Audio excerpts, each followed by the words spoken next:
Dr. Fritz Alan Popp discovered that the cells in our body communicate through biophotons, which are tiny particles of light that are single units of an electromagnetic field. This communication system within our body also exists between people in what's known as morphic resonance. This was known by the shamans, sages, and adepts of antiquity. These teachings were commonplace in prehistoric cultures. It wasn't by sheer chance that artistic expression and rituals were the cornerstone of every ancient civilization. Art was used as a personal method to exercise the shadow content of the psyche and introduce it to the conscious mind. This was very literally viewed as psychic therapy. Ritual was based around astrological dates. As we've learned, the study of the stars and planets reflect our own astropsychology. The shamans would perform rituals on astrological dates that would correlate with a circadian rhythm or a psychological cycle. These rituals kept the human participants aware of their inner self and prevented the repression of psychological content. As long as people were facing their inner demons and accepting them as their own, they were not collectively projecting them into the physical world. If you bring forth what is within you, what you bring forth will save you. If you do not bring forth what is within you, what you do not bring forth will destroy you. The progeny of our psychological disease began growing rapidly after a series of catastrophes forced the collective into a somatic state of fight or flight. This lowered the immunity of the population by introducing a state of immense stress. Our body becomes more susceptible to illness under stress. In this manner, humanity fell ill when entire bodies of land were swallowed up by the floodwaters. This uprooted many tribes, chiefdoms, and civilizations from their homes, and their ritual practices that were used as a conduit for psychic wellness were put on hold in order to survive the catastrophe and seek new homes. The shamans were spread to many new areas of the world. This information has been suppressed. We are made to believe that advanced civilizations such as ancient Egypt and the Mayans of Mesoamerica came about with no prior rudimentary remnants or evidence of evolving intellectual artifacts to bring them to their peak. We are meant to believe that their incredible knowledge of mathematics, astrology, agriculture, economy, polity, and architecture came out of nowhere. This leads many researchers today to the understanding that the origins of these civilizations have been suppressed.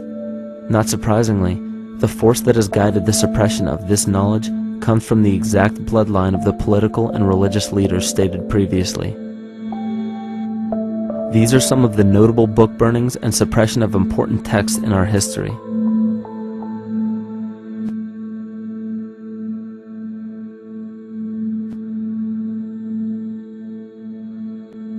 Yet after all of this suppression, there are still remnants of the dispersion of elder civilizations in nearly every country.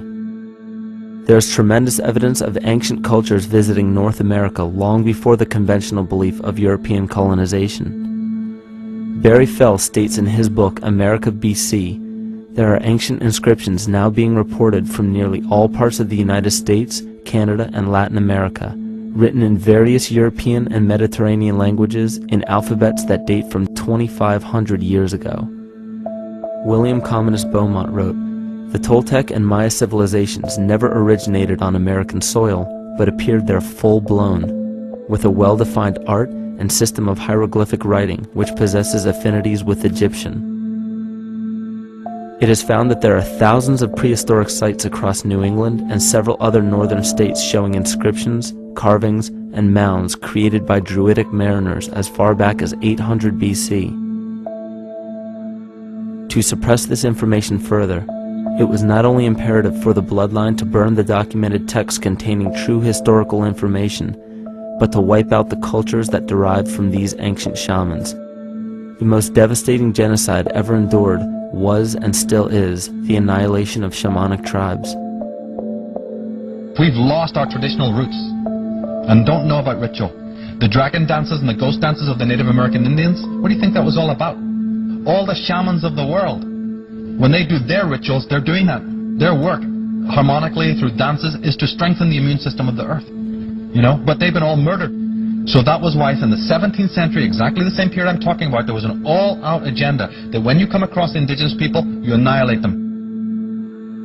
Columbus was sent on his expedition along with agents of the crown to disrupt the lives of the natives and seize mineral resources. He visited every island in the Caribbean, depleting the gold and taking as many slaves of the native Taino tribe as possible. 5 million natives were murdered within 3 years, according to Leah Trabeck. Within 15 years, the Arawak tribe of 250,000 was completely wiped out. The population of the United States prior to European contact was greater than 12 million. 4 centuries later, the count was reduced by 95% to 237,000. From 1494 to 1508, over 3 million people had perished from war, slavery, and the mines. Who in future generations will believe this? I myself, writing this as a knowledgeable eyewitness, can hardly believe it.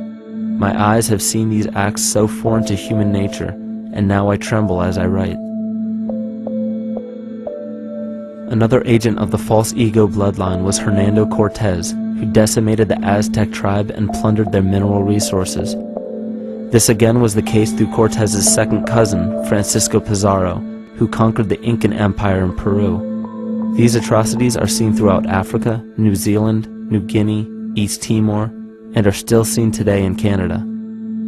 This was a deliberate attempt to bury any surviving remnants of the ancient world and our true history. It is a naive mistake, however, to categorize and blame everything and everyone involved with politics or religion for this suppression of knowledge. It is only natural for people to crave spiritual understanding when there are so many manufactured missing links and perversions in the spiritual text today. And due to this void of spiritual wisdom, honest and moral people who are simply trying to understand their place in this world become the prime consumer market for those who wish to exploit this vulnerability. The ego is something that is it's insecure. It's something that is in need of control.